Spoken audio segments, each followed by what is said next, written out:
I've been drawing my whole life, and I think it's a really important part of my life, and I enjoy doing it and sharing it with everybody else. I think, in my opinion, it's definitely a difficult process for every artist. You're faced with like a blank page, you don't know what to do. I think there's two ways to approach it, in my opinion. The first one, and they're both opposites of each other. The first one is you sort of have a meaning and a theme already that you want to explore, and then you find materials or ways you can do that through different materials, what they mean, things like that, to be able to convey the idea that you have and convey the meaning that you have. And the other way is just you have an interest for some sort of material, like you want to use graphite or you want to use acrylic, something that interests you, and then you find a way you can use those to convey some sort of meaning. There's not really like a clear-cut process to figuring out what you want to draw and what you want to make. It's a lot of brainstorming and thinking about what you want to do, but you need like a mixture of like having some sort of interest in what materials you're using, and also just having an interest in also like what you want to convey. I think it's really important that art has meaning, because the value of it just increases in that way. I think when it comes to a new piece, it's different. Like if we're talking specifically in like art class, obviously it's teacher-led. So the teacher gives you like materials that you're able to like explore, especially in IB art.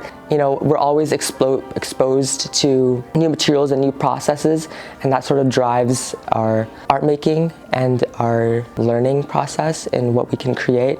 I like to focus personally on like human emotions, trying to convey human emotions, because I feel like it's really important to be able to connect on people on a deeper level than just a visual level, just like looking at an artwork, but more so in the meaning and their ability to relate to it. I think it's really important. And I think storytelling is also really important in that way, because you're able to engage the viewer in a journey rather than just having them just view an artwork, and I think that's really important. So I always try to find a way to connect to people and look at different perspectives and rather than just mine.